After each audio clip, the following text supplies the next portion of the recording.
do my vocal. Good evening. I'm your lead anchor, A. Scott McGee. And I'm your assistant co-support lead anchor, Gordon Mackey. And this is the Southern Oregon News Network. Southern Oregon News Network. We've got a heck of a show for you tonight, people. Yes, and if you didn't notice, we're live, son. Indeed, so watch your mouth. I am watching my mouth move right now in the monitor. It's kind of freaking me out. We talked about this. You're supposed to do it right.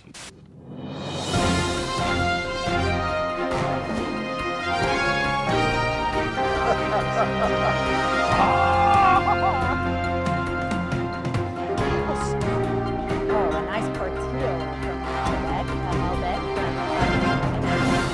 And over here, You know, I'll test the ring, make sure that, you know, it's working. Give it a nice little...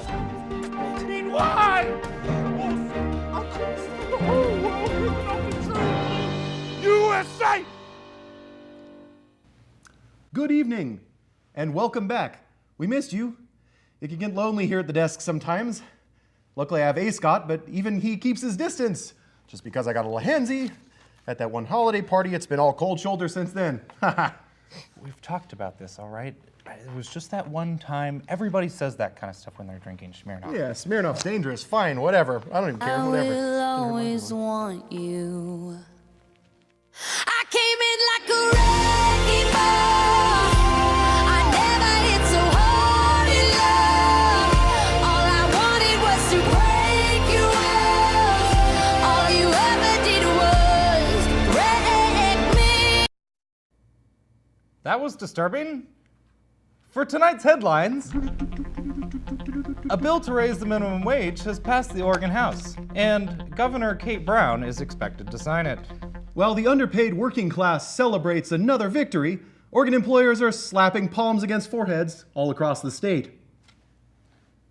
In other news, a sorta good Samaritan returned a wallet in New York City, minus some cash, but with an added cheeky note. Well, at least he's honest about taking that cash.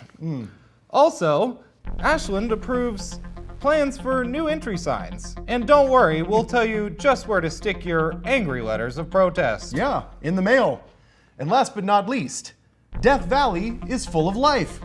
The hottest place on Earth may be heading into a rare super bloom due to an apparently astonishing 1.5 inches of rain.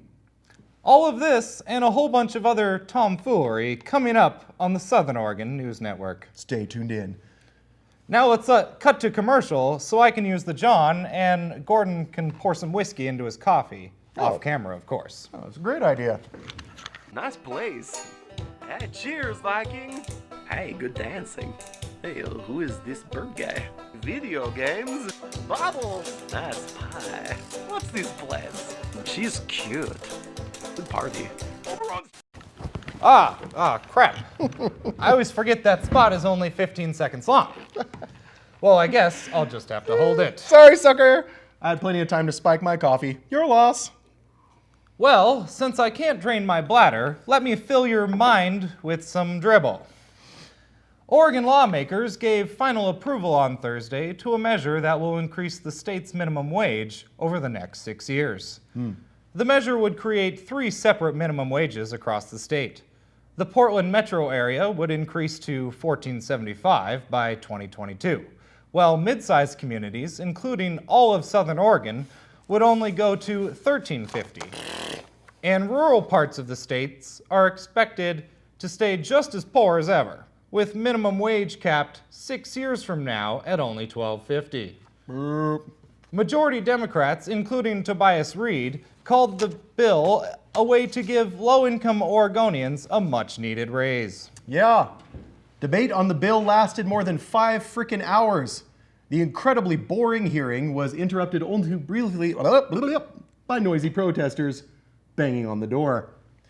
The Speaker of the Chamber demanding, well, the protesters were there basically banging on the door demanding that they needed more money over the course of 6 years. At one point in time, the noise actually got so bad that the House Speaker, Tina Kotek, said, and I quote, "It's getting too loud in here." And everybody took a break. It was awesome. With Democrats in control of state government, some critics wondered why Governor Brown and the legislature gave it to the long-running corporate demand to break up statewide minimum wage.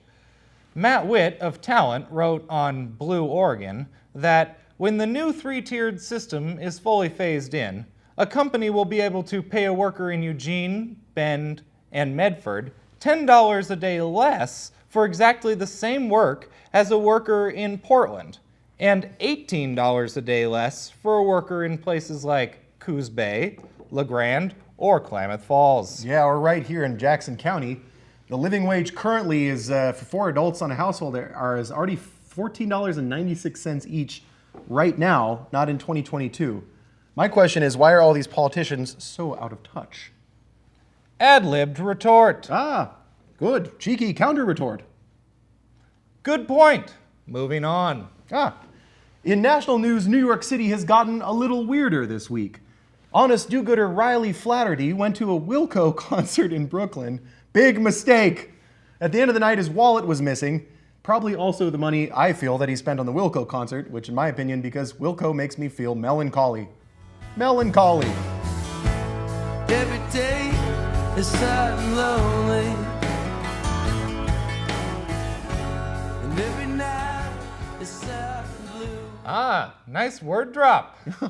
Melancholy, a term that has sadly gone out of literary fashion. That is true, and it is sad. The band, Wilco. The subject, degeneration of the English language. Both very sad. Very sad indeed. 2 weeks later, when Riley Flathery finally had gotten over the melancholy of lost wallets and the Wilco concert, a crazy envelope showed up at his house containing his credit cards, license, and a cheeky note that said, "Dear Riley Flathery, I found your wallet and your driver's license. So here you go. I kept the cash because, well, I needed weed. The Metro card because, well, the fare's up to $2.75 now. Yeah. And the wallet because it's kinda cool." Riley posted the letter on social media writing, "Thanks, I guess." You know what cracks me up about that is it was actually Riley's follow-up reply to the comment. He went on to say, "The ironic thing about the wallet snatcher is that we could have been good friends. We both like Wilco, indie music, and have the same taste in wallets." If he had found your wallet, Gordon, the letter would have gone quite different. More like, "Dear broke a-hole with all the cat stickers. Thanks for nothing. Here's your freaking wallet back." Get a paying job. Gordon, reassess your life. Yeah, I know.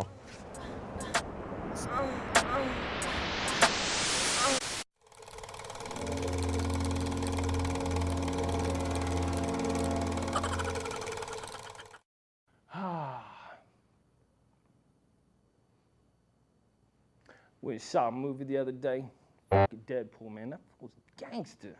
Gangster. He gets shot, stabbed, whatever. He just healed, pulled that shit out. Never gonna die, man.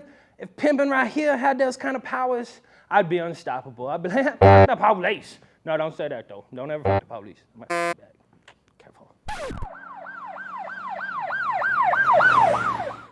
Man, what's up with the police nowadays, man? They were supposed to serve and protect, and the only thing they doing is serving you a fucking warrant and protecting their own asses. It's like every time you call somebody, you better have some money, because they're going to charge you something. You talk to the police, $300. Hey, man, I got this disturbance going on. What's your name? I don't want to give you my name. You're going to charge me a bill. I ain't talking to you, motherfucker. By the way, that person's going to die over there. You might want to help him.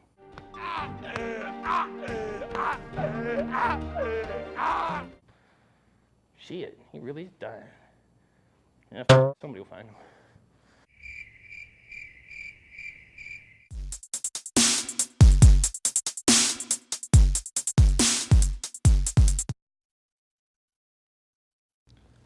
Speaking of reassessing your taste in, I don't know, the city of Ashland will be getting a new welcome sign.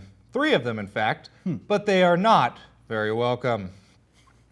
The City Council on Tuesday approved the designs for the 3 metallic signs with the word Ashland in a mixture of upper and lowercase letters, over the word Oregon in all caps. The local designer from the firm Rogue Design Group is quoted as saying, "It's quirky and playful, and lets people know they've arrived." We tried Ashland in all caps, and it looked too corporate. Very similar design with the, various size letters, and it was all caps. And that design was deemed too corporate. Too corporate? Too corporate.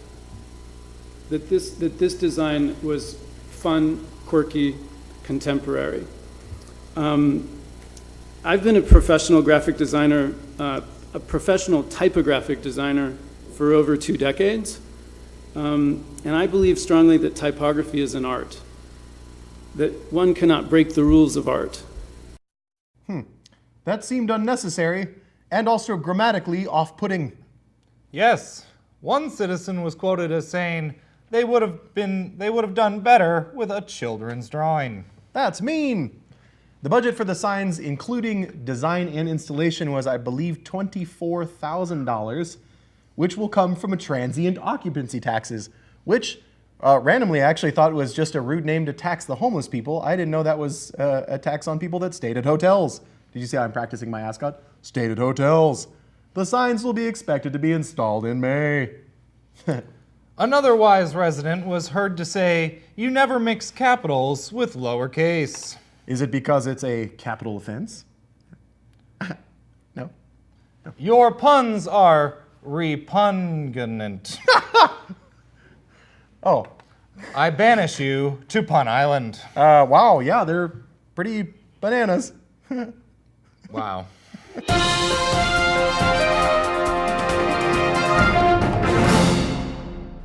I'm Jonna Stewart. Welcome to the Southern Oregon Wine Review, or as I like to call it, Sour.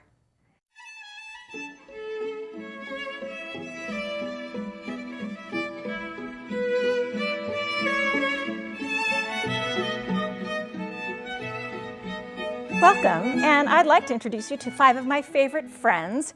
Over here, Joe Dobbs, Pinot Noir. Oh, those Franciscan monks and their Merlot, or some people like to call it Merlot. Passive Aggressive by Rob Follin, one of my favorite guys and one of my favorite wines.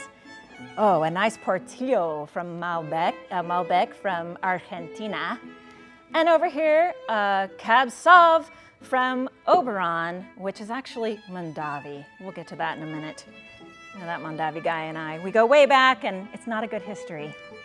So we'll start with our Pinot Noir from Joe Dobbs. Now, I like to rate the wine, at the same time, the looks of the winemaker. Joe Dobbs is a fairly good-looking winemaker. He's about my age and not single. So I give him a 5.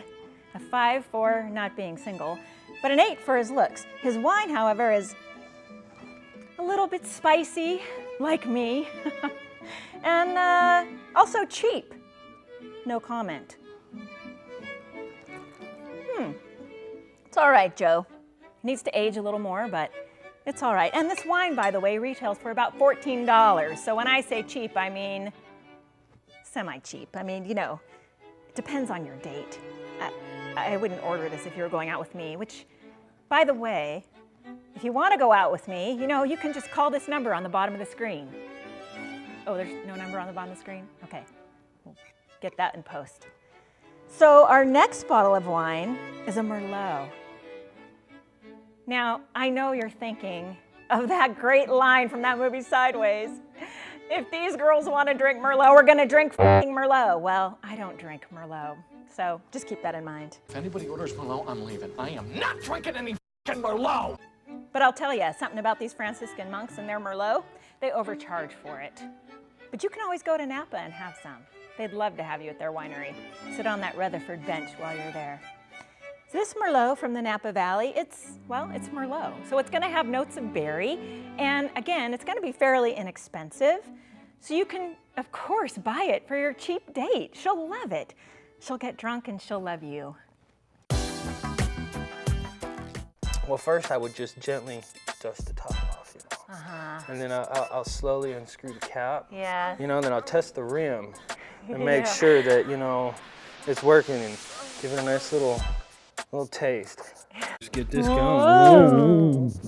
And that concludes the wine review.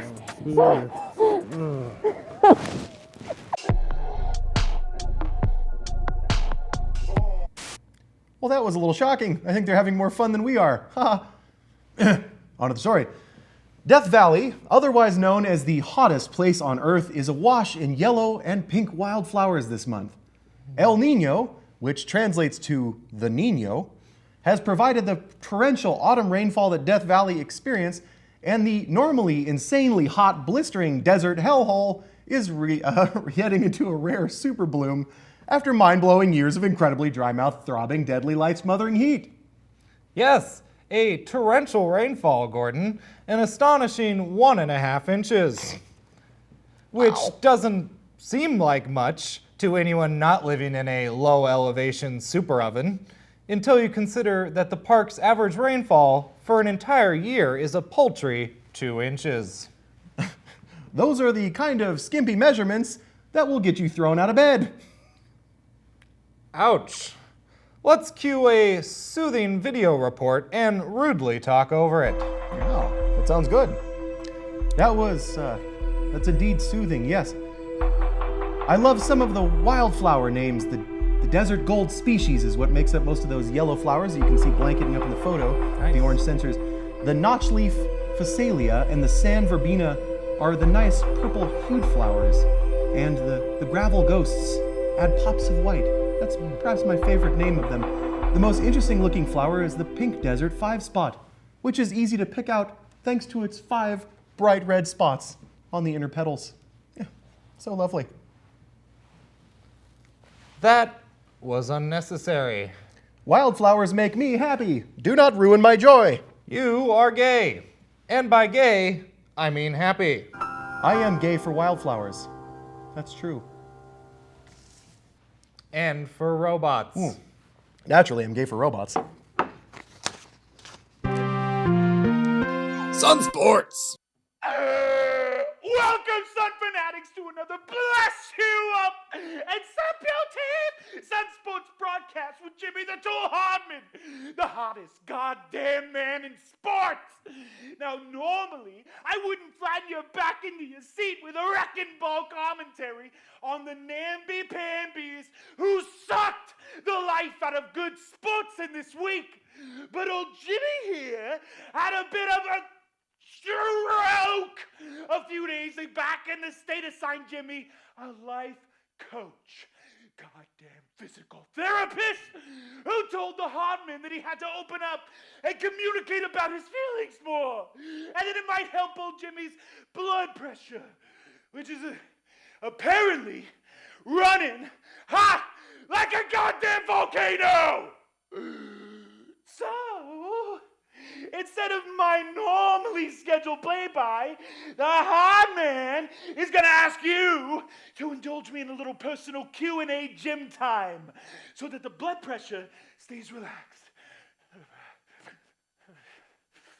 And old Jimmy can keep getting that hippie Obamacare support, which Jimmy was originally against voting for, but turned out to be a pretty good deal for old Jim. Now! Normally I'd ask my loyal viewers to email me in some personal questions, but Jimmy to answer. But Hardman don't need any questions, because Hardman speaks his mind about whatever Hardman wants to. Now, on with the show! I'm gonna share with you a few tasty Jimmy snacks. There are only 6 things that get Jimmy's motor running. Numero uno, Jimmy's mama. She's the hottest goddamn mom in sports. And don't you forget it. She taught me the hottest goddamn football tackle in grade school. And that's why Jimmy didn't have many friends growing up, if you can understand that. You gotta love the mom. Numero 2, Jimmy likes the kind of spicy Mexican food that normal men are too namby-pamby to actually swallow down their throats. It's too hot for them. Jimmy loves a cow tongue. and a barbacoa burrito with fried pig fat chips and whole habaneros laid right across it. Now, the state tells old Jim that he can't eat like that anymore. Jimmy eats what he wants. Jimmy wants la lingua. Extra damn spicy! God damn it! Numero tres! Jimmy smokes the Mavericks. It's the only cigarette hot enough for Jimmy. The tobacco in Mavericks has been all dried on the floors of Tijuana strip clubs that were recently used for cockfights or a donkey show. It has been swept up and stored in old septic tanks. And then rolled into cigarettes. A good cigarette is terrible. If you aren't man enough to fight through the nausea, you aren't man enough to smoke. And numero cuatro. Jimmy loves all sports. Every goddamn one. There is nothing on earth as hard as sportsin', and Jimmy is the hottest sportscaster of them all.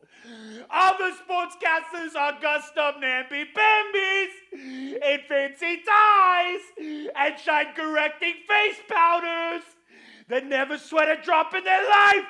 They're like little Ken dolls. No, they're like robots. You cannot replace human beings with robots. There's no connection. There's no empathetic connection. They don't understand. They don't have the emotional intelligence to understand where other human beings are coming from, what to say to them, how to be around them. They don't understand. You can't replace human beings with robots.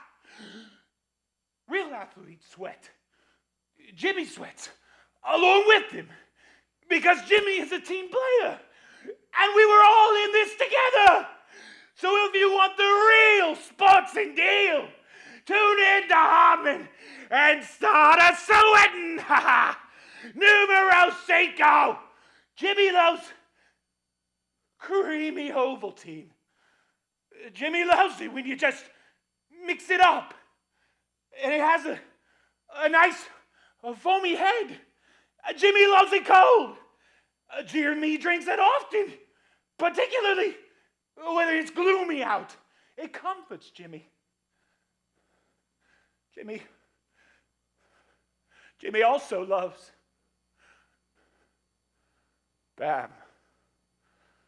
There is nothing else Jimmy wants to share about that. Numero 6! There is no number 6! Jimmy has shared enough with you bums for today. Class dismissed!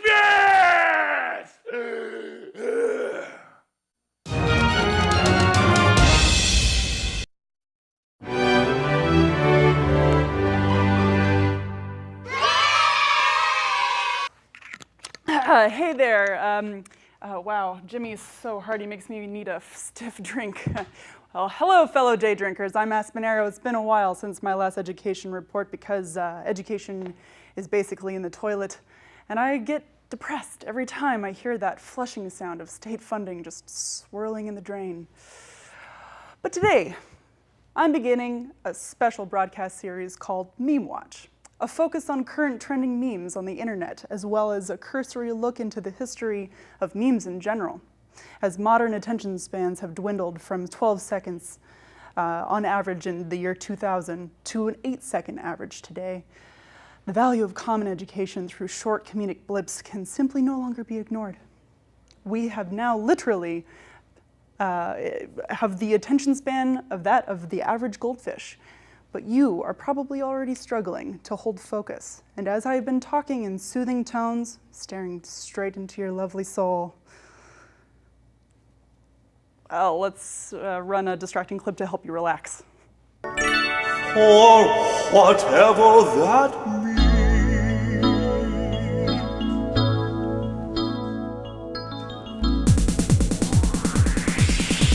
And so I cried sometimes when I'm lying in bed just to get it out what's in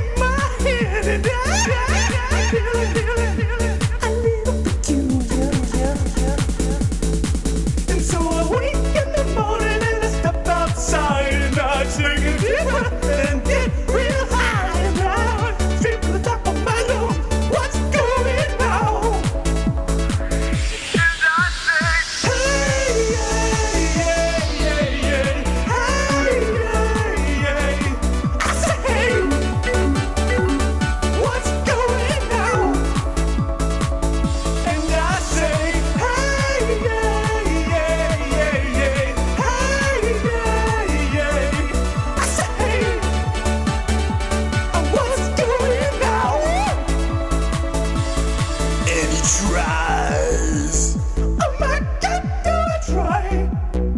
I try all the time in this institution. And he prays. Oh my God, do I pray? I pray every single day. For evolution.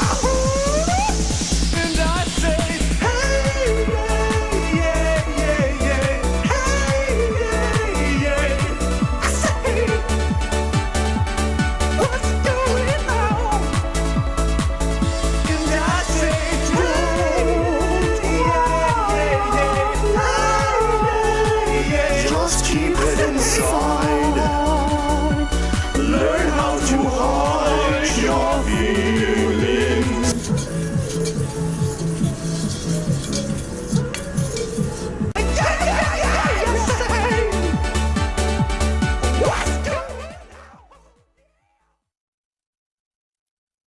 And you aren't alone. According to bandwidth polls, 10 to 30% of global internet use is spent looking at cats. Think about that the next time you masturbate. But what is a meme, you might ask? Where did the term come from? The etymology of the word is a comparatively recent one. In 1976, English evolutionary biologist Richard Dawkins proposed the notion that ideas are like organisms, breeding and mutating in our brain. These ideas, he claimed, are actually the basis for human culture. He proposed calling these viral memes and images mimeme, from the Greek word meaning that which is replicated. But perhaps sensing the future of our dwindling attention span, he shortened the term to meme. Thanks, Dawkins. And what more perfect host to spread our most virulent humors than the endless playpen of information known as the internet? Let's look at a few funny clips while I drink bourbon. Mushroom, mushroom. Mushroom.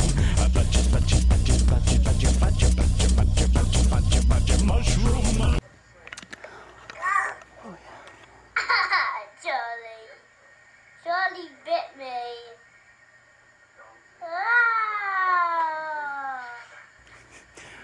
Well, that's all the patience we have for today. Next time, tune in as we examine some memes that spread through our cultures years before the internet was ever invented on Southern Oregon News Network. Yeah, this has been Ask Monero. I hope you learned something. I didn't. No, I didn't either. Nope. Another successful broadcast today. Thank you guys so much for tuning in. It's been an adventure for us behind the desk, an adventure for the production team out in the office, and hopefully you at home have had a great time stuffing your face with God knows what and dreaming of a life lived with meme glory. Yeah, that was kind of a weak one. What do you think? You got it? I hate memes. Well.